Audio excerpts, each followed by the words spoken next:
Fala galera, eu sou o Careta Psíquico e esse é mais um Papo Quadrinheiro, o Papo Quadrinheiro número 5.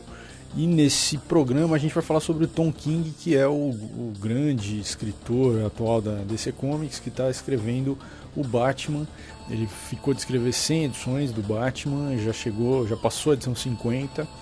E a gente vai comentar então os arcos que ele escreveu até aqui, e fazendo aí algumas previsões sobre o que pode vir e tal. Então acompanhe aí e não esqueçam de curtir o canal, curtir o blog, acessar os nossos textos. Esse podcast está aqui no SoundCloud, mas também a gente colocou os antigos no YouTube também, está no nosso canal. Então você pode ouvir lá, pode ouvir aqui. É isso aí, fiquem com o programa e até mais. Eu sou o Picareta Psíquico e o Tom King é o rei. Que é o Nerd Bully e o Tom King é o melhor escritor do Batman desde o Grant Morrison. Porra. Que é o velho quadrinheiro. O Tom King é o que se dá um cara da CIA escrever quadrinhos. O quê? Eu sou o John Holland e qualquer coisa seria melhor que o Snyder, mas o King tá fazendo um trabalho foda. Que maldade. Que maldade. Bom, a gente tá aqui pra falar do Batman do Tom King, mas a gente vai falar do Tom King também antes, né? Uhum. Eu li do Tom King o Visão, li também o Senhor Milagre, que ainda acho que não saiu aqui no Brasil. Não, tá pra sair. O Visão já saiu encadernado, inclusive. Saiu só o primeiro, se não me engano. O Visão muito interessante, muito bom. Para quem não leu a história do Visão dos Vingadores, né? Ele tá morando no subúrbio de Washington com uma família, tem uma esposa e 2 filhos que ele mesmo construiu, são todos sintozoides que ele construiu. Então ele trabalha essa questão da vida suburbana do americano, só que a partir de um personagem que não tem nada de suburbano nem de ordinário. Muito bom. Esse do Senhor Milagre é talvez das coisas que eu tenha lido nos últimos, sei lá, 10 anos, das melhores coisas que eu já li. É muito bem feito. E o Batman dele está sendo extremamente comentado. Não, acho que o grande diferencial da carreira do Tom King é, como o velho quadrinheiro já lembrou, né? Ele é um ex-agente da CIA, né? Então isso é o grande diferencial dele. Eu também não conhecia, eu conheci quando anunciaram que ele seria o novo escritor do Batman depois do Scott Snyder, é que eu fui puxar a capivara dele para saber quem era, e o primeiro que eu li, na verdade, dele não foi o Batman, foi o Xerife da Babilônia, que é muito, muito bom, né? E aí é muito legal, e é interessante, porque você vê que a pesquisa histórica que foi feita, talvez o Tom King nem precisou fazer a pesquisa, porque acho que algumas coisas ele conseguiu algumas informações ali de primeira mão que ele estava na CIA, mas assim, a ambientação é praticamente a mesma da temporada do Justiceiro. Aquela mesma história, eles estão em Kandahar, tem aquela coisa do tráfico de drogas, que o exército americano está envolvido, então assim, é bem parecido, mas é uma pegada mais Vértigo, né? São 12 edições, na verdade eram para ser 6, né? O Tom King ele recebeu a proposta de esticar para 12, ele topou, e a DC queria transformar naquele pacote de 60 edições. Nossa, né? E aí ele falou não tem história, mas tem integridade, íntegro, eu já acho que ele ganha ponto só por aí. E fora as outras coisas que ele fez também, como você lembrou, mas aí é depois, né? O Senhor Milagre, antes tem o Visão. E ele escreveu outras coisas. Ele escreveu, por exemplo, a série do Grayson. Isso. Pra DC, né? Uma minissérie do Monstro do Pântano. A minissérie do Monstro do Pântano recentemente saiu, né?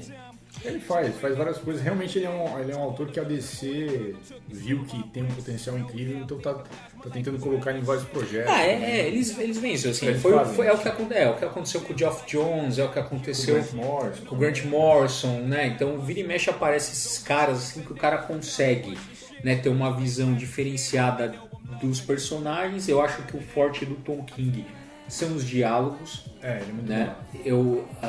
Ele tem uma coisa da repetição, né? Então tem muitas palavras que se repetem muito ao longo dos diálogos, né? Eu não sei como é que isso foi traduzido, eu só li Em inglês. Em inglês, mas não por uma questão de... Não é pedantismo, é porque eu não aguento esperar um ano pra esperar as coisas, cara. Pra ler, eu quero saber o que tá acontecendo agora. Então, assim, e é muito bacana essa coisa da repetição, porque cada vez que uma palavra se repete, ela toma um outro sentido. Ele vai girando, é aquela coisa do giro do parafuso, né? Ele faz a mesma cena, quase, só que já num outro contexto, e aquilo tem outro significado, e depois de novo. É uma técnica interessante. Eu acho bem legal. Ó, uma coisa que eu achei interessante, eu não li tudo que ele está escrevendo, eu estou acompanhando bem essa fase final, sei lá, mais recente do Batman que ele está escrevendo. E assim, eu não sei, eu queria ver se isso aparece nas outras que ele escreveu. Mas assim, ele parcela os diálogos, ele parcela um longo arco narrativo, mas de uma forma muito delicada, assim. Ele saboreia, aparece cada breve interação assim que tem entre os personagens, que é uma coisa assim que pra mim é muito semelhante a determinados diretores de cinema, alguns filmes assim, né? Bom, não pode dar spoiler ainda, depois a gente dá spoiler, não nesse momento. Mas assim, a maneira que ele vai construindo uma só edição, um só número, é a coisa que assim, se você pensar do ponto de vista realista, provavelmente é uma interação que durou cerca de 15 minutos. Mas a tua experiência, a maneira que você vivencia aquela narrativa e a maneira que ele dá a entonação dos personagens, parece que é muito mais consistente, muito mais profunda.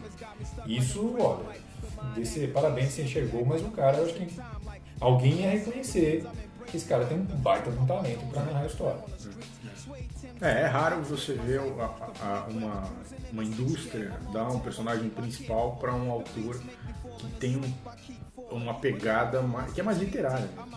Porque ele coloca, além do tempo dele ser muito diferente, por exemplo, do Scott Snyder, que é só ação, só porradaria, só... Não, e outra, né? O Scott Snyder é verborrágico, sabe? É uma coisa que não acrescenta, né? O negócio. Cara, você vê, é um monte de balão e a história não anda e o cara explica 1000 vezes aquilo que você já entendeu. Mas é aquela coisa clichê, né? Do vilão que conta o plano inteiro pro herói, quer dizer... o Tom King não faz isso, quer dizer, ele faz, obviamente que ele está dentro de uma mídia que tem um monte de clichê, mas ele subverte o clichê, ele faz de outra forma, ele vai por outro caminho. Então é um risco, né? Na verdade dá para ele, tanto é que deram um Grayson primeiro, que é linha B. Não, isso é normal, você não vai dar testar o cara, se queimasse o filme, não ia pegar tão mal. Então, ele até na série do Grayson, o Dick Grayson, que é o Asa Noturna, vira um agente secreto. Ele vai pra pegada que o Tom King manja, que é essa coisa de espionagem e tal. E eles deram liberdade pro cara trabalhar esse tipo de narrativa no personagem, porque também não fazia grandes diferenças se o personagem ia ficar fixado na cidade dele como vigilante ou se ele ia virar um agente secreto. Então, pra continuidade da DC, isso não era tão importante. Agora, o Batman não dá pra brincar. Então, eles esperaram pra saber o quão bom o cara era, e ele se comprometeu a fazer 100 edições e contar uma história. Ele promete isso desde o começo. Isso eu acho bastante ousado, né? Ele promete desde o começo que vai fazer um arco completo, quer dizer, que essas 100 edições serão um grande arco e que então ele vai prender a atenção do público durante as 100 edições por causa dessa grande história que ele está contando, mesmo que no meio ele tenha lá pequenas histórias e tal. É bastante ousado a promessa, ainda mais em tempos de internet em que a galera nem leu, já está criticando, já está tweetando, já está não sei o quê. E a galera tá curtindo, assim, tá vendendo bem. Se não me engano, a edição 50, que saiu nos Estados Unidos, foi do Cura de Julho, né? Foi o casamento do bairro, foi das mais vendidas, explodiu, eu acho que jogou a DC lá em cima, né? Bom, é importante também dizer que depois ele assumiu o título, então, na fase Rebirth, né? Do Renascimento. Exatamente. Então, a partir disso, ele assumiu o título. É interessante também que a periodicidade das revistas mudaram, né? Então, na verdade, ele vai fazer 50 números que, na verdade, serão 25 meses. Né? Então, porque está lançando um a cada 15 dias. Inclusive, hoje, que é quarta-feira, dia 15, né? Tá saindo hoje 1 do Batman Tom King, que nós não tivemos tempo Ainda de não ler. é o 53. Né? É o 53, que é o único que não será comentado aqui, mas calma, porque a gente vai fazer o seguinte, a gente vai dividir, agora a gente vai comentar arco a arco. Que eu acho tão loucura também, escrever uma edição de 20, sei lá, 2 páginas a cada 15 dias. Cara, realmente alucinante. Realmente é punk. É alucinante. Se o cara não tem noção clara da história que ele quer contar, é muito fácil de perder. Sim. Ou ficar enchendo linguiça, sei lá. E não é comum ter atraso. O Batman... Não é mesmo. É regular. Esse Batman não lembro de ter atrasado. Eu sei que o Senhor Milagre dele tá atrasado. Atrasou bastante. O Senhor Milagre é uma série de 12, né? E não tem grandes compromissos com a continuidade do resto. Então, tudo bem atrasar. Onde os caras largam ele pra fazer o que ele quer. Pra brincar um pouco. Pra ele soltar as asas dele. Assim. Então, a gente vai comentar arco a arco, né? A gente vai... E aí, fica tranquilo. Então, agora, se você não leu nada... A gente vai arco a arco para você dosar e o quanto você quer saber de spoiler ou não. A gente vai fazer uma pausa quando chegar no que foi publicado até pela Panini agora. Brasil, que ela tá no meio ali do arco da guerra das piadas e das charadas. Eu não lembro agora como é que foi traduzido, mas acho que alguma coisa assim. Então a gente vai até aí, e depois a gente continua para você que está acompanhando então no ritmo então, de lançamento dos Estados Unidos. O primeiro arco é aquele I Am Gotham, né? Eu sou Gotham, que é aquele caso que tem dois irmãos que ganham superpoderes. Eles estão ali em Gotham.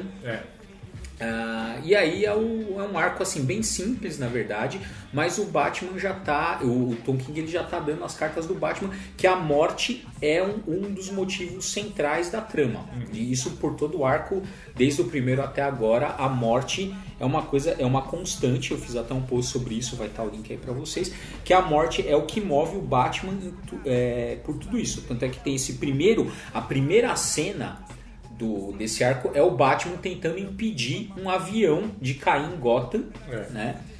E aí esse avião tá caindo, ele sabe que assim, e aí é isso, ele sabe que ele vai morrer, não tem alternativa. Ele tá controlando o avião na mão praticamente para botar ele na água, só que isso significa que a hora que tiver o impacto ele vai morrer. Ele vai morrer e ele tá ciente disso. Falou, tudo bem.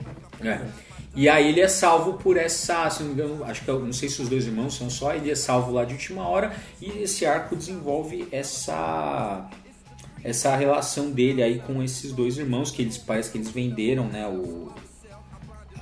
eles compraram os superpoderes deles e eles têm alguma coisa que quanto mais eles usam esse superpoder, menos vida eles têm, né? Menos eles vida, vão perdendo anos de vida a usar o poder. Tem a discussão a respeito da questão do suicídio, né? Que aí isso foi bastante falado na imprensa também quando chegou nessa edição. Não me lembro que esse é o argumento que ele está. Então esse I Am Gotham é o primeiro. O segundo já é Eu Sou Suicida. Isso. Mas que o primeiro, quer dizer, vai dando a questão da morte e no segundo vai deixar isso mais explicitado, né? A questão do suicídio. Então, um dos heróis que estão salvando ele, uma é aquela menina lá, a Gotham Girl. Tá. Não, é que ela vai aparecer lá na frente. Entendi. Realmente ele mantém o mesmo. Então, na verdade ele tá contando uma única história, né? Isso aqui é que fica claro mais recentemente. Para quem tá lendo aqui, pra quem tá lendo aqui no Brasil ainda não tá claro. Ele contou essa história lá, depois tem aquela história do seu suicida, depois tem a história do Charada e do Coringa. Então ele vai contando histórias que parecem meio desconexas, mas que na verdade estão todas ligadas porque ele está contando uma grande história. As pontas que estavam lá, parece que ele está continuando. Ele está amarrando em todo o arco. Assim. Eu peguei o bonde do meio da história pro final, né? A gente já está caminhando pro final. Tá ali. Na verdade está no meio, né? São 50, é exatamente a metade da história e agora ele faz uma virada na história e vai pra frente. Acabou na Não, eu não falei spoiler, isso não foi spoiler. Falar que tem uma virada no meio da história, tudo bem. A história tem virada. Beleza, então. Aí tem o Eu Sou, então tá bom. Então tem o Eu Sou Gotham, que é essa história que a gente contou. Logo em seguida tem o Eu Sou Suicida, que aí o Batman vai pra cima do Bane. Essa é o arco, né? E aí ele diz com todas as letras que ele é suicida, tem aquela pegada já com a mulher gato. Ele tá indo, se eu não me engano, pra Santa Prisca, né? Pegar a ilha lá do Bane, né? Do Bane. Pra pegar ele, ele diz com todas as letras que ele é suicida. Ele alucina com a mãe dele, né? Dizendo pra ele que, assim, que tá tudo bem, que ele não precisa ser o Batman para que os pais dele se orgulhem dele.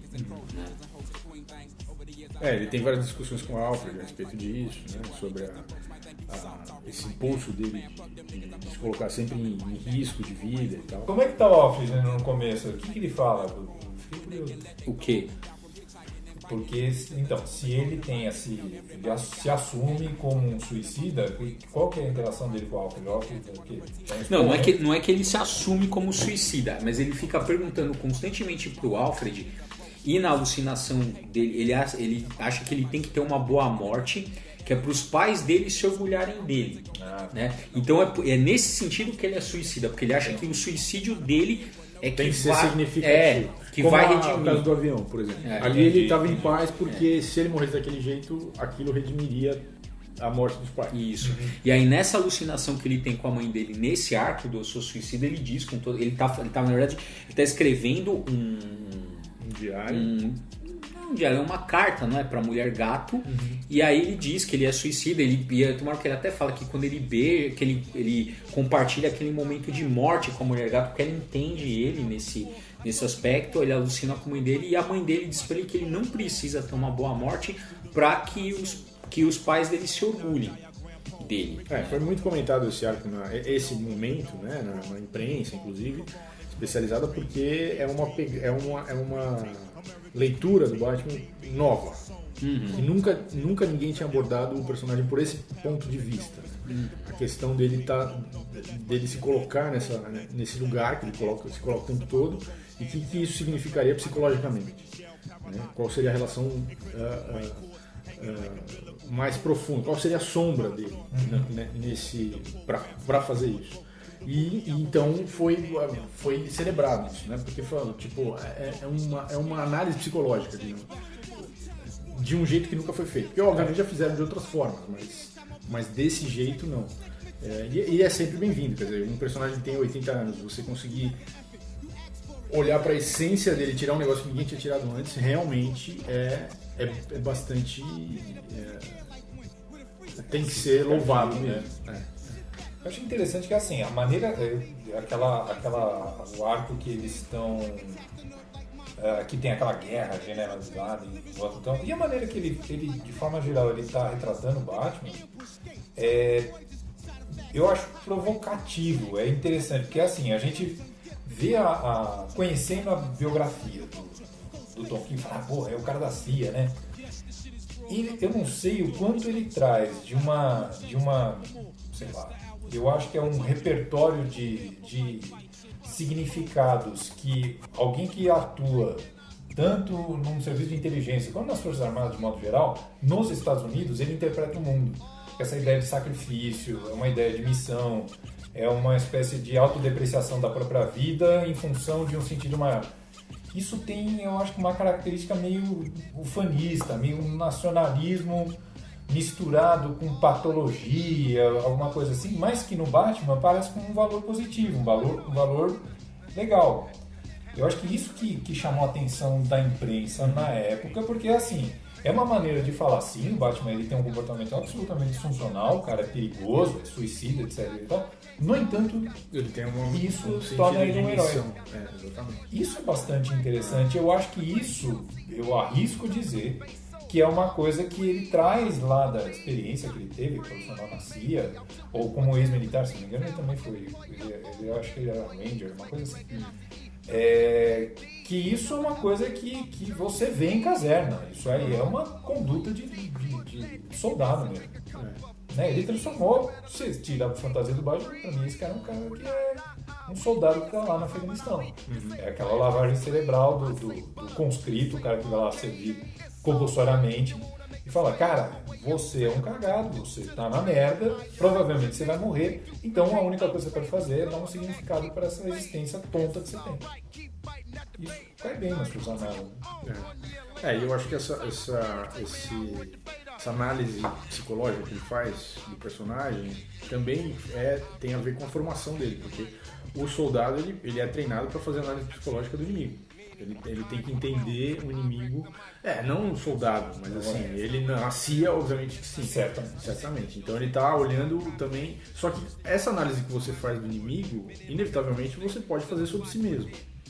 E isso é problemático. Se você não tem um sentido, ou se você não dá um sentido exatamente para que essa análise não te coloque num lugar muito perigoso para você mesmo, né? Porque você pode se identificar, por exemplo, como um psicopata, você pode se identificar como várias coisas que você vê no inimigo que são negativas. Então, se você identifica isso em você mesmo, a única opção que você tem é dar um significado outro para isso em você, para você também ter uma sensação de que você é do bem e o outro cara é do mal, que na verdade é o jogo que está sendo jogado. Então ele faz isso com ele mesmo, provavelmente, porque ele é da CIA, então é muito provável que esse seja o jogo que ele jogue mentalmente, e ele põe esse jogo no Batman.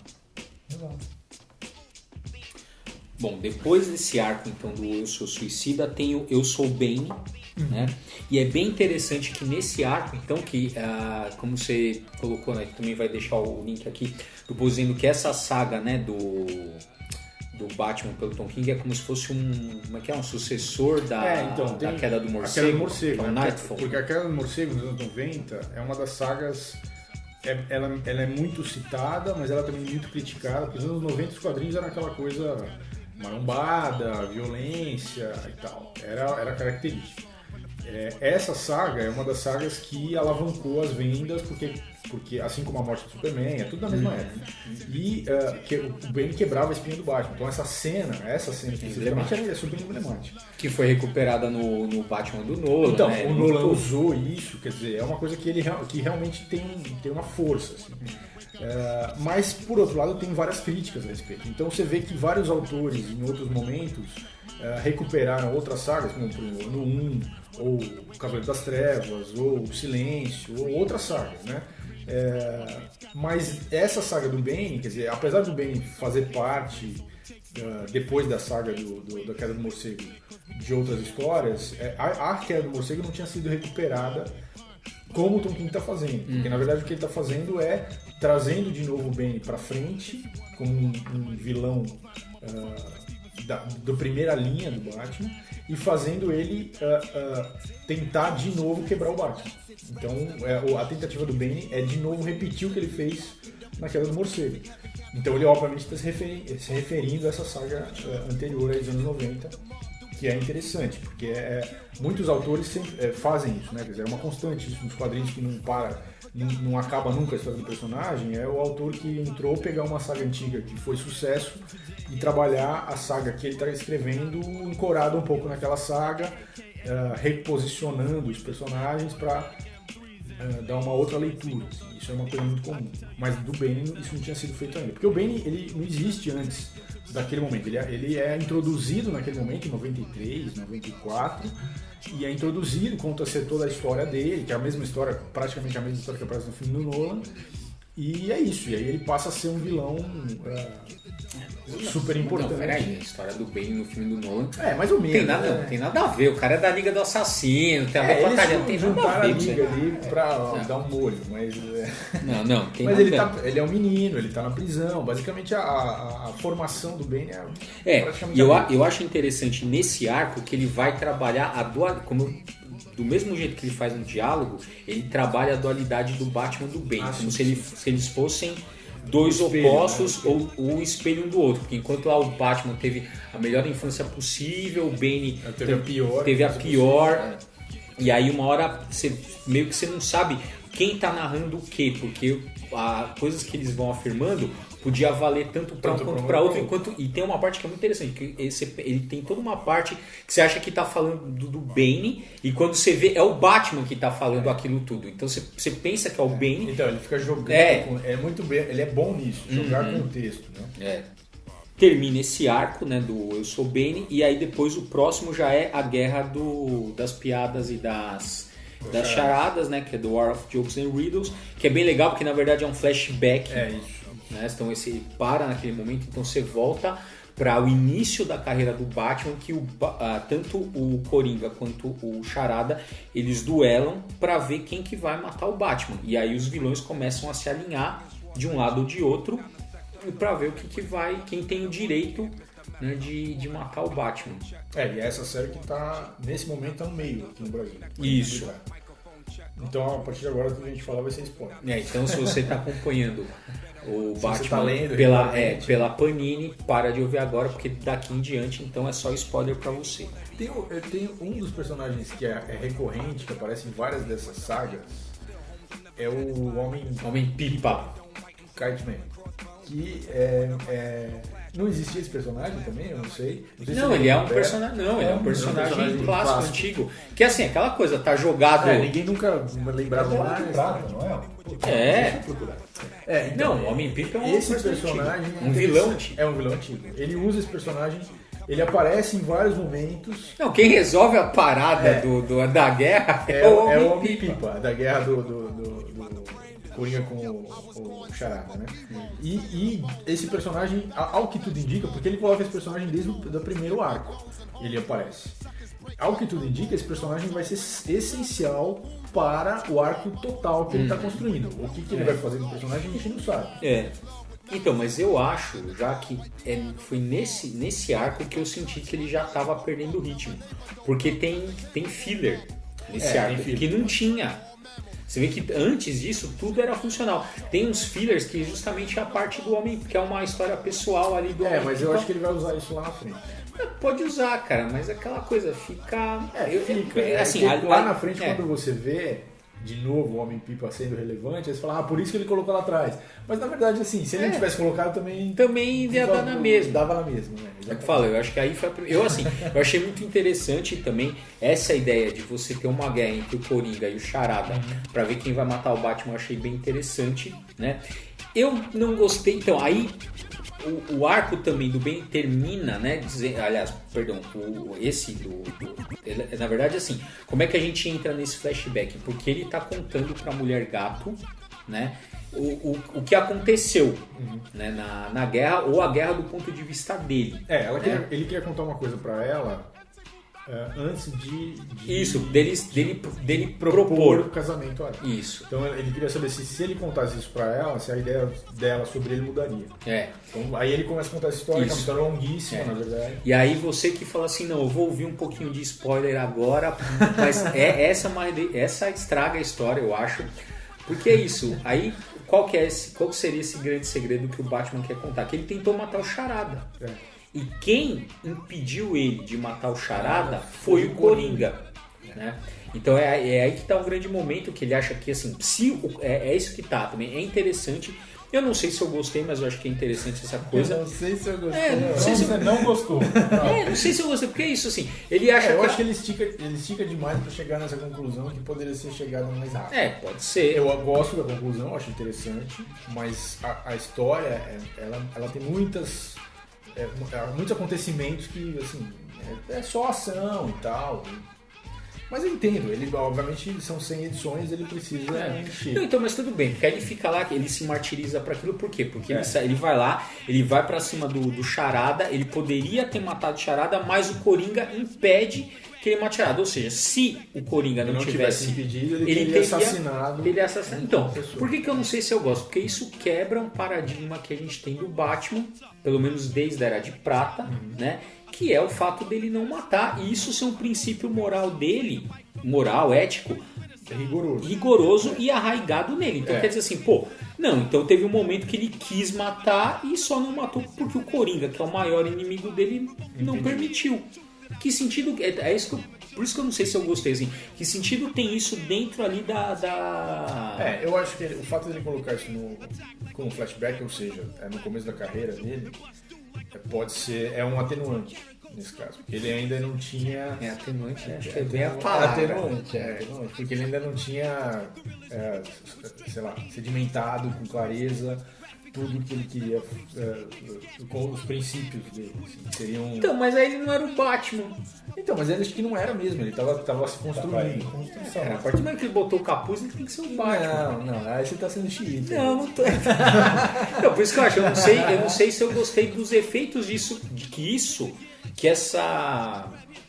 que esse fato que ele colocou ali na história do Batman tem pra mitologia do Batman. Não sei se isso de fato acrescentou alguma coisa. Acho que assim, pra a questão da relação dele com a Mulher Gato, quer dizer, eu estou me fragilizando perante você porque eu quero construir uma relação com você, isso vale, acho que aí vale. Se pra isso ele teve que, sei lá, fazer uma mancha na coisa do bar, na mitologia do bar, tudo bem, eu aceito, eu acho ótimo, não tem problema. Eu não sou xiita, fico tranquilo. Eu não aceito. Não é que eu não aceito. Não tô falando que eu não aceito. Eu tô dizendo assim, eu não sei.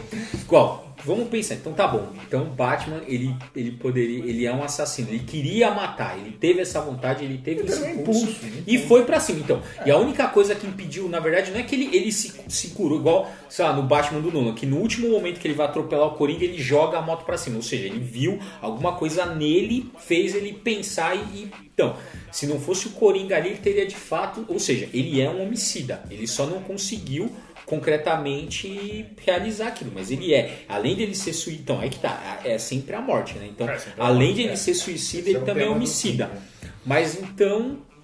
que isso... É isso que tá. Será que ele vai trabalhar isso? Qual que é o impacto disso pra mitologia do Batman? É isso que eu digo. Porque... ele ter essa coisa arraigada de não matar, como todos os heróis da DC de modo geral, é uma coisa interessante. Então qual que vai ser o impacto disso? Ele ainda vai desenvolver? Parou ali ficou um segredo ali para ele contar para a Mulher Gato como por um momento de fragilidade? Ele vai resolver isso futuramente? A gente não sabe. Então, já não está bem esclarecido que isso acontece em determinado momento da vida, bem do início da carreira dele como herói mascarado e tal. Aí é uma visão, né, de que assim, o Batman no começo ele ainda não era o Batman ou se ele realmente era o Batman, entendeu? Se ele já era o herói em si, é estranho. É isso que eu fico pensando, né? Mas... Então não chama de Batman, né? Você pegar lá o... Bruce Wayne vestido de morcego. Né? Aí a gente justifica. Vai lá, o Detective Comics lá em 1938. Ele não dá um chute na nuca do cara lá, do mafioso, lá e mata o cara. Não, por isso que eu tô dizendo. É uma coisa que tá sedimentada desde a Era de Prata. Essa coisa não tinha, de fato, na Era de Ouro. Olha, eu tava pensando, por exemplo, quando a gente tá pensando na referência do Nightfall, que é controverso, né? Tem um monte de gente que fala, a história é ruim porque tava no embalo da morte do Superman, do Crepúsculo Esmeralda e tal, então fazia sentido naquela época publicar histórias assim. No entanto, você pega assim, olha, vocês apontaram, vocês usaram o termo, é emblemático a cena do Bane quebrando a espinha do Batman. Cara, até essa cena, quantas vezes o Batman pode ter sido até derrotado, quebrado, mas ninguém falava muita coisa, não chamava muita atenção. Isso não vinha para o esporte. Nunca era uma coisa assim. A partir daquele momento você está estabelecendo que o Batman ele é inquebrável e por isso aquele episódio é muito importante. Da mesma forma aqui, ele está trazendo um momento assim, ele quase matou, não matou porque o Coringa interferiu. Pronto, isso está edificando um personagem que está assim, crescendo dentro dele mesmo. Tem uma técnica, tem uma questão também de roteiro, quer dizer, você precisa iluminar uma coisa para depois fazer o contraponto, né? Para aquilo para ter um peso. Se você não ilumina o suficiente uma coisa, o contraponto também não é pesado o suficiente. Então, eu acho o seguinte, no Nightfall, né, na queda do morcego, pelo menos eles fizeram o quê? Eram tempos brutais. Eles tinham que brutalizar o personagem, e eu acho que foi uma coisa inteligente da DC, porque foi uma puta equipe criativa, agora não vou lembrar, mas assim, eram vários arcos, né? É diferente da morte do Superman, que foi o Dan Jurgens lá, não tá sendo pronunciado, que fez, porque ele é o grande cabeça ali, mas ali no Nightfall é uma galera, você vê que é um esforço conjunto de pensar. Então eu acho que foi uma saída honrosa da DC e da equipe criativa como um todo, tirar o Bruce Wayne de cena, para colocar o Azrael, que era um louco com a cabeça lavada pela Ordem de São Dumas. Né? Então você permitiu o Batman ser bruto, como a Era de Ferro. Completamente insano. Precisava, porque não era o Bruce Wayne. Então você preservou o Bruce Wayne, tanto é que quando ele se recupera, a volta, né? Quando é legal isso, porque ele vai falar assim, escuta, agora eu vou voltar, você não é mais o Batman, e ele não quer, e o Azrael não quer abrir mão. E aí tem o embate dos dois. Eu acho que isso foi uma saída honrosa, que é justamente para não manchar o Bruce Wayne, né? Embora lá, e fica evidente para todo, quem leu, quem acompanhou na época, sabe assim, todo mundo que topava com Azrael sabia que ele não era o Batman. Então o Gordon sabia que ele não era o Batman, todos os inimigos na hora que ele topava. Esses dois personagens do Superman também, quer dizer, morreu para poder colocar um monte de. Então, mas quando ele volta, quando ele volta com aqueles mullets do inferno, a roupa preta. E com a roupa, entendeu? Já ainda é o Superman. Tudo bem que ele não vai. Tem uma cena que é emblemática da Era de Ferro, que é o Superman com ele volta sem poder com a metranca, pô.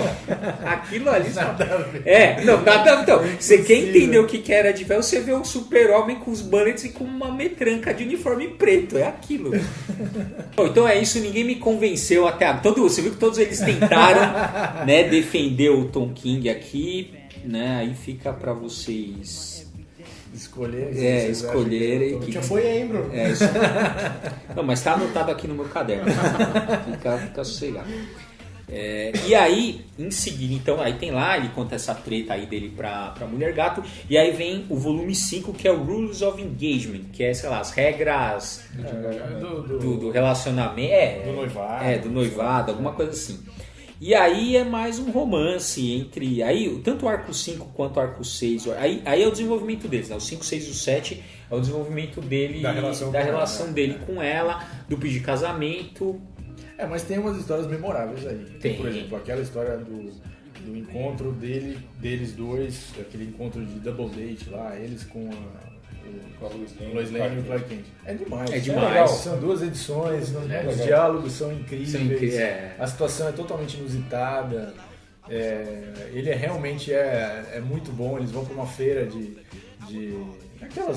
aquele tipo parque de diversões de cidadezinha do interior, e aí exatamente aquele dia, então era se você tivesse fantasiado você entrava de graça, aí eles pegam os uniformes e trocam. E é muito bem feito, realmente ele é quase como ele faz a comédia romântica, esse gênero, né, de comédia romântica,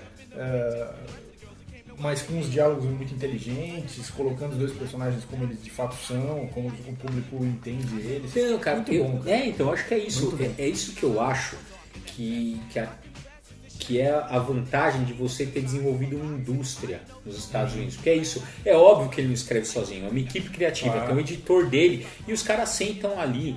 E vão jogando ideia e vai sempre trabalhar. Então, puta, cara, por quê? Porque o resultado final é bom. É bom. Ele fala, não, porque é uma indústria, porque não tem liberdade criativa. Cara, mas o cara tá se sujeitando a trabalhar naquelas amarras. Eles têm o direito de ser criativo fora dali. Exato, fazer o independente que eles quiserem. Faz o Senhor Milagre. Ou até dentro, mas com, quer dizer, com mais liberdade. A própria visão que ele fez na Marvel é também bastante livre. É bastante livre. Então, porque tem uma galera também falando assim, não, porque não tem liberdade criativa, que não sei o que. Mas o barato é trabalhar na amarra. E conseguir superar isso e fazer uma coisa bacana. Tudo bem, tem gente que uma hora enche o saco, igual o Brubaker também, deu 5 minutos, sai de tudo, mas até se chegar nesse nível de esgotamento, os caras produzem muito e são coisas muito bacanas, né? Que mais nessa fase aí que eles estão que tem esse... nessa mesmo arco também, na hora que eles estão lá no barco do amor, sei lá como é que eles estão passando assim, aí tá lá, né, o Superman, a Lois Lane já estão casados, é uma fase mais contida, aí fica o Batman e a Mulher Gata se pegando no barco da frente e tal, é legal você ver assim, os casais em diferentes estágios do... E as duas ficam se dando conselhos, né, é muito bom, cara, é realmente muito bem escrito. Tem uma hora que ela fala, olha, não, você é muito jovem pra casar. Ai, obrigado. Cara, é muito legal. E é muito sitcom, né? Total. Parece que você tá assistindo Friends. É exatamente essa pegada. Engraçado, meu. A história inteira você se dá risada mesmo falar isso. Isso é muito bom. Aí também tem nessa fase, tem também que você mostra um futuro deles, eles os dois já velhos, né? Tanto a Selina quanto o Bruce lá, e eles juntos ainda, que seria o final, né? Que a gente provavelmente não sei como é que vai terminar, a gente não vai ver, mas dá um fast forward, né? Pra gente ver, que vê mesmo, assim, isso o Tolkien tá determinando, né? Que o Batman, o grande amor da vida dele é a mulher gato, sempre foi e tal. Eu acho muito bom. Tem uma história que parece que é meio filler, assim, mas que tá dentro desse arco, que é uma história com a Mulher Maravilha. É muito bem feito. É muito bem feito. Eles têm lá uma situação que tem um cara no universo paralelo, que é o único cara que defende aquele universo de todos os monstros. De invadir. Um universo paralelo que ele tenta invadir o nosso, e aí tem um personagem que fica ali numa batalha. Os caras de avançar e invadir. E aí eu não sei, eles já conheciam esse cara de algum lugar.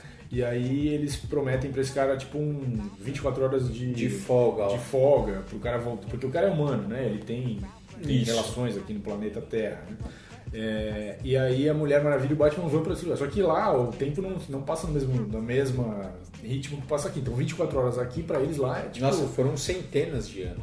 E os dois estão lá o dia inteiro lutando contra monstros, né? E aí rola um clima entre os dois. Então essa é a parte interessante, né? Rola um clima entre os dois.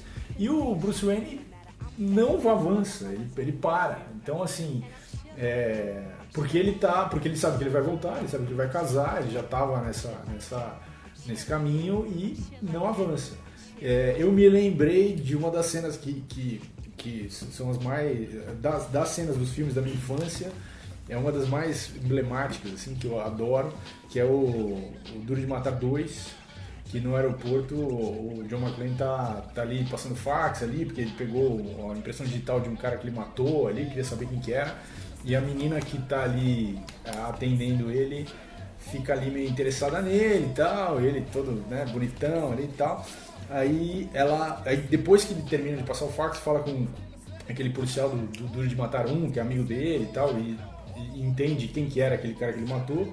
A menina fala assim, então, eu tô saindo daqui 1 hora, tal, você não quer tomar uma cerveja, tal. Aí ele simplesmente levanta a mão e mexe na aliança e fala assim, não, só o fax mesmo. E assim, eu gostei muito dessa cena quando eu vi, isso me marcou. E o Batman faz basicamente a mesma coisa, praticamente, né? Outra situação. Porque o Batman também, veja, era o Bruce Wayne, ele comeu todo mundo, não precisava daquilo. Ele já tava... Eles estavam lá há 100 e alguns poucos anos. Ele já tinha... Chegou um ponto que ele e a Mulher Maravilha falaram, então, estamos aqui há mais de um século, tal, não sei o quê, e ele faz justamente isso, ele para. Não posso. Cara, é legal. É bom. Que a gente fica sabendo que o cara pode ser um assassino, mas ele não é um cara que trai a mulher, filho da puta. É um assassino, mas não é um filho da puta. Essa é a moral. Esse é o Batman do Tom King, resumido. Não, e a Mulher Maravilha depois ela ainda dá um toque, você trata de cuidar bem da sua noiva, uma coisa assim, você não quis até cuida bem dessa mulher. É bem legal. Outro ponto também, que é o arco, que é interessante, que é aquele que o Gladiador Dourado vai dar um presente, quer dar um presente pra ele. Nossa. E o presente na grande inteligência do Gladiador Dourado é mostrar o que seria pro Batman um futuro, Mas a história dele se os pais dele tivessem sido salvos. Né? Se não tivessem morrido. E aí é só merda. Não, e aí que tá. Essa é interessante, porque o Tom King dá a visão dele dessas coisas que já foram trabalhadas. Essa coisa que teria acontecido se os pais do Bruce Wayne não tivessem morrido já foi trabalhado em várias histórias. Mas qual que é o diferencial? Que o Batman, na hora que ele percebe o que está acontecendo, ele não quer que o futuro seja consertado. Ele quer permanecer com os pais vivos ali. E aí quem vai segurar o Batman contra né? O Batman que não quer que o futuro, que quer permanecer ali naquela... Aquele passado falso. Ou diferente naquela, da linha dele. Né? E eu acho que essa aí também é o grande diferencial do Tom King, né? Que é aquela coisa, são os mesmos temas, mas com sempre abordagens com diferentes, né? É isso que, como é um personagem, né? Ano que vem o Batman vai fazer 80 anos, então é difícil você criar uma coisa totalmente nova. Então, na verdade, tudo que a gente vê, que a gente chama de novo, na verdade são abordagens novas para temas que já foram trabalhados. Tá, então agora a gente vai fazer um parênteses. Agora a gente parou para fazer fazer uma pesquisada. A gente viu que tá pulando um monte de coisa, mas tem a edição 38 que é genial, que ele confronta tem um assassinato, né? E o culpado do assassinato é um moleque, é um menino, com o mesmo background do família rica, filho único, pais assassinados, e aí o Batman meio que entra digamos assim, numa negação para descobrir quem que é o assassino. E na hora que ele chega do moleque, ele vira pro moleque e fala assim: você é só um moleque doente cujos pais foram mortos. Foram assassinados. E aí o moleque vira pra ele e fala assim: e o que é o Bruce Wayne? É isso. Então, é muito bom. Ele mostra, porque é o menino que é o assassino, né? O menino é o assassino. Então ele fala assim: você é só um moleque doente cujos pais foram assassinados. Eu falei: o que é o Bruce Wayne? A única diferença é a doença ali.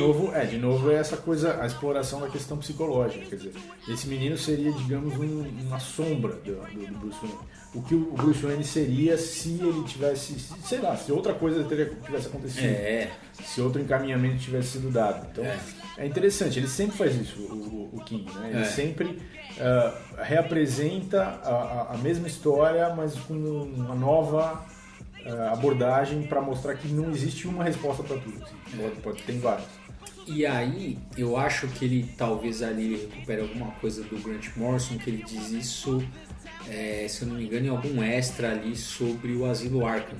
Que ele diz que quando ele escreveu o Asilo Arkham, ele achava que o Batman era louco, porque ele se vestia de morcego para fazer as coisas que ele faz.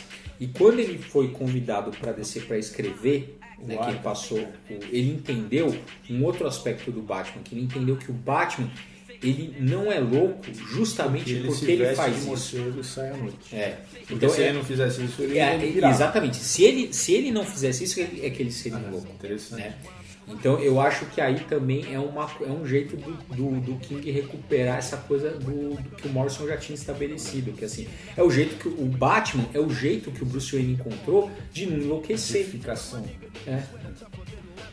Tem fora isso, tem aquele arco da Era Venenosa. Que que a gente até pulou aqui porque, né? E tem aquela aqui, acho que não sei se é um arco, acho que são 2 edições, que é quando ele vai falar com a ex. Né? Com a Thalia, que ele vai meio que pedir autorização. Meio que pedir autorização e falar assim: olha, então eu vou casar com a mulher, você pode não mandar a Liga dos Assassinos me matar, porque eu tô casando com outra mulher. E a Mulher Gato vai junto. Vai junto. Não, e quem decide não. E aí é fora que é bem quadrinhos do século XXI, né? Porque o Batman fica ali de telespectador e quem vai resolver são as duas. O Batman fica ali olhando e fala: eu sou um bosta aqui. Um bosta caído no chão com uma espada cravada nas costas e a Thalia fala pro Mulher Gato: arruma uma espada, dela tira, né? Das costas do Batman. Sou um bosta caído aqui. Mas peguei as duas. É isso que o King tá dizendo ali, né?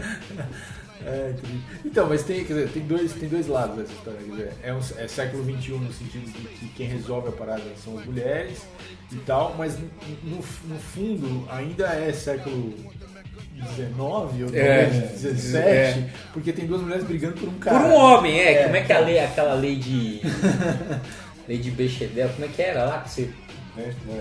o teste de Bechdel. Mulheres têm que conversar sem que o assunto não seja um homem. Isso, ela pode estar disputando o mesmo homem. Que no tem fundo, umas regras. No fundo elas não passam no teste. No fundo não passaria, mas é um apelo que tem agora nas revistas, né? Que cabe uma análise mais aprofundada, né?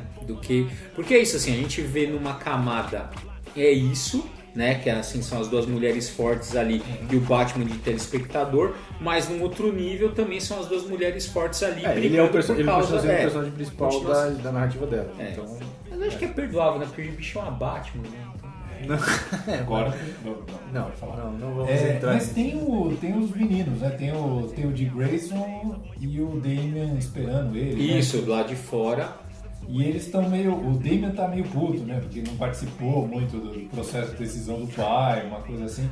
Que é legal pra construção desse Rules of Engagement, né? Que é tipo, ele tá tentando envolver todas as facetas da vivência do Batman com a família dele, né?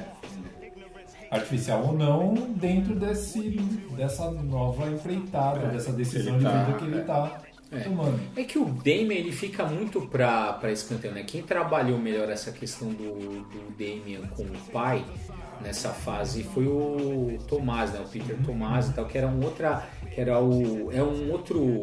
outro gibi, né? Do Batman, não é o Batman.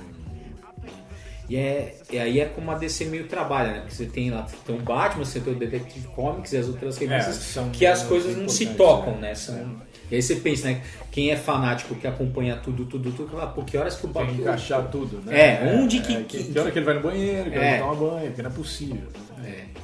Mas é isso, tem esses momentos aí que são nessas fases. E aí tem a fatídica edição 50, né? Que chegamos aí... É o casamento do Batman, né? Que é o casamento do Batman, que foi prometido e que, se você chegou até aqui, você sabe que não rola. Mas aí eu vou dar uma interpretação que pra mim é a única possível. É óbvio que não é essa, porque a gente sabe que tá trabalhado numa amarra narrativa, mas se você pegar só a edição 50, eu acho que ali tem uma coisa do Tom King que virou uma tragédia estilo Romeo e Julieta. O que eu acho? O Batman, vira e mexe, ele fala isso, que o Bruce Wayne ele não é feliz sendo o Batman. Ele sabe, e a Mulher Gato, ela sabe que aquilo ali representaria a conquista da felicidade pro Bruce Wayne. E que talvez isso acabasse com o Batman. Com o Batman. O casamento deles acabasse com o Batman. E a Mulher Gato, então, o que ela decide fazer? Ela decide abandonar o Bruce Wayne no altar. Então ela pula, né? Isso mostra, é mostrado, pula de um telhado. Eles topam se casar no telhado. E ele, quando percebe que a Mulher Gato não vai aparecer, ele também pula. Né? E aí...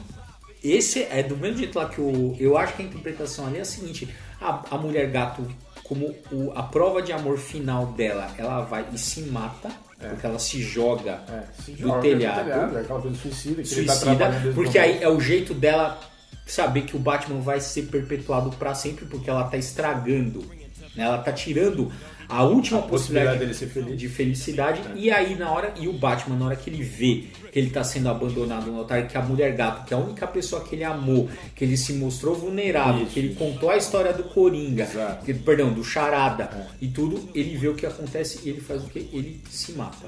Eu acho que ali...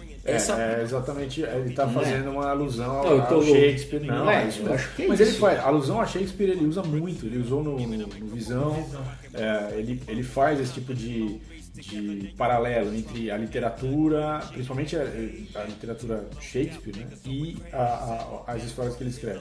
Então não tem nada de delírio nisso, acho que é isso mesmo. A história acaba aí, e aí a gente, quer dizer, tem um final, tem um desfecho que é uma cena outra, né, de outros personagens. E depois na edição 51, 52 começa uma outra narrativa, um outro arco. Não, e aí também essa edição emblemática, porque aí você saca, acho que tudo bem, porque quem topou ouvir até aqui... os spoilers, saca que tudo aquilo é um plano do essa cena final, quer dizer, a cena final aparece o Bane lá na ilha dele, na Ilha Prisca lá, né, como que chama? Santa Prisca. E tá lá na ilha a melhor amiga da Mulher Gato. A Mulher Gato, que seria a madrinha de casamento dela. Isso. Que basicamente que convence que é a pessoa que dá os argumentos finais pra Mulher Gato sair fora do casamento.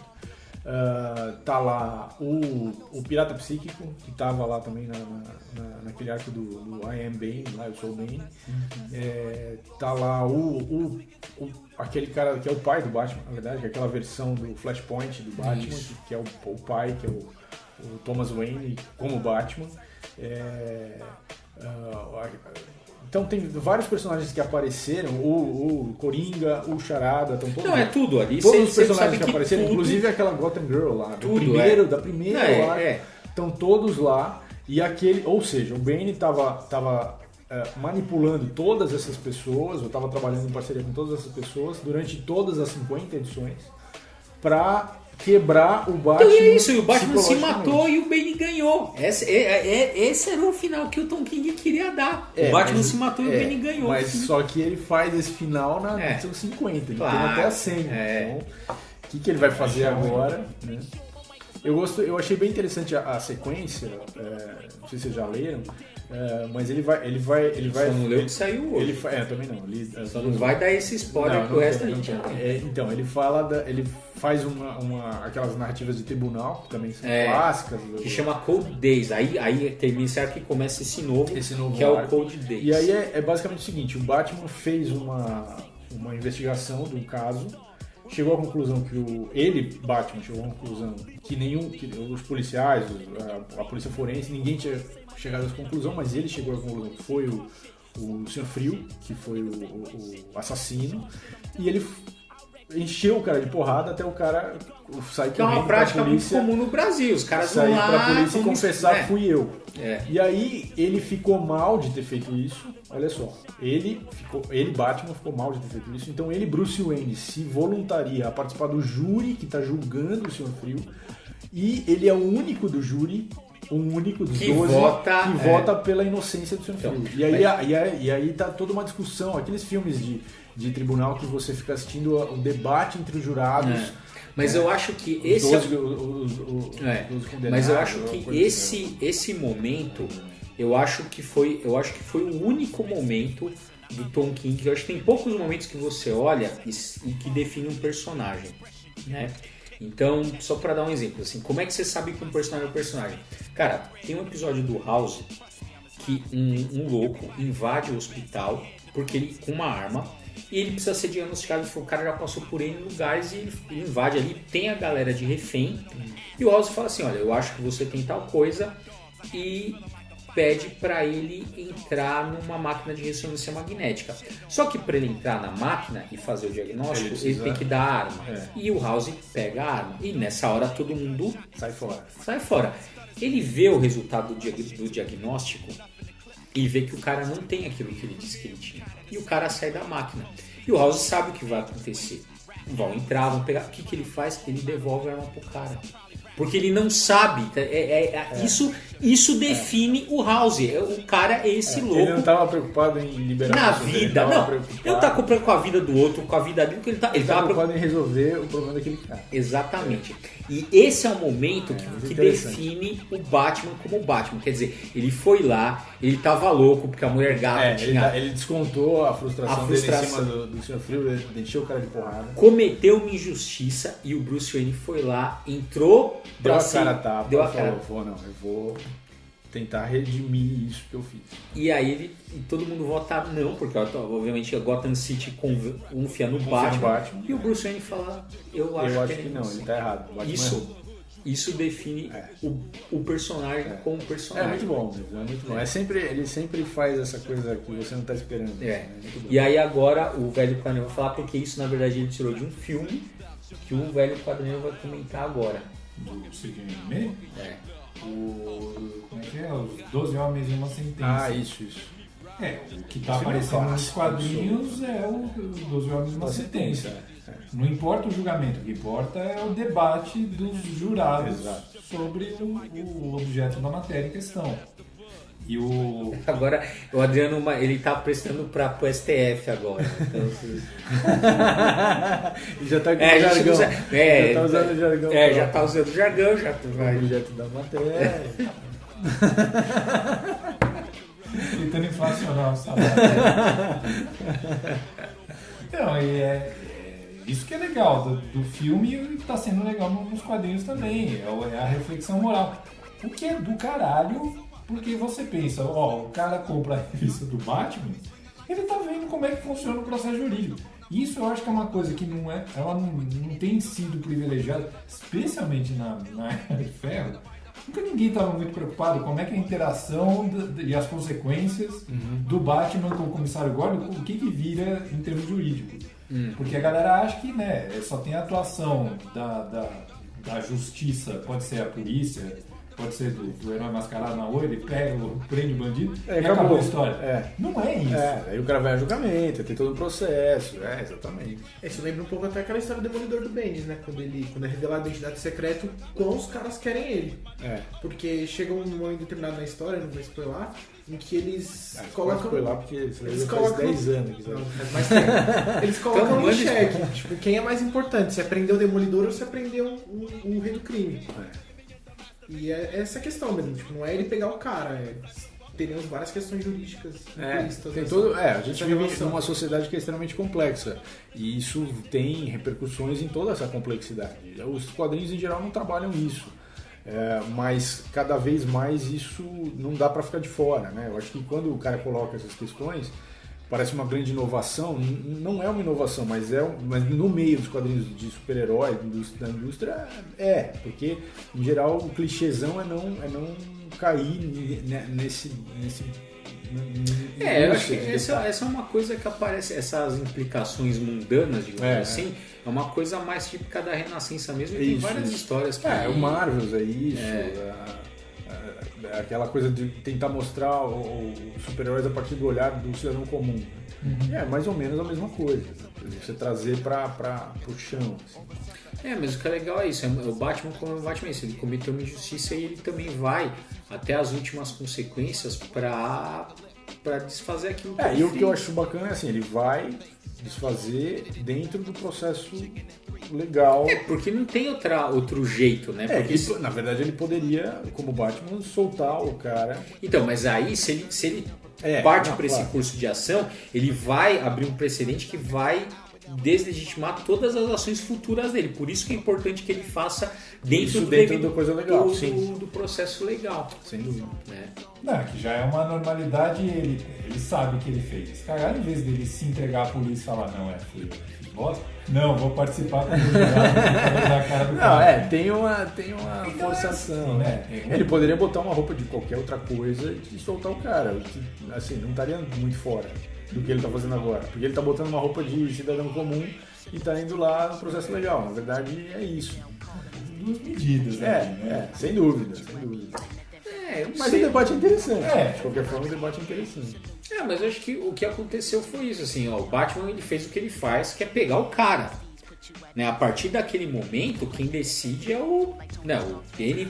Tudo bem. É que ele se questionou porque ele estava meio fora de si e exagerou. Exagerou porque ele viu que ele sabe que não foi o Mr. Freeze que fez aquilo. Alguma informação ele tem, ou a gente não sabe ainda porque o arco não terminou. Então, ou ele realmente ficou totalmente cego, ou ele talvez descobriu que não era, ou caiu numa armadilha. Sei lá. E aí são essas questões que ainda, que hoje tem uma edição nova, terminando aqui eu vou ler. Bom, então é isso aí, a gente tentou aqui fazer um resumo e comentar das edições aí do Batman do Tom King. Se você está acompanhando o Batman do Tom King, deixa aí sua opinião. Se você não está também, pode deixar, sempre com muita educação. Sempre lembrando aquela regra, né? Se você mostra para sua mãe, se sua mãe autorizar, você publica. Se ela não autorizar, você não publica. E se sua mãe autorizar alguma barbaridade e não vier publicado, comece a duvidar da sua mãe.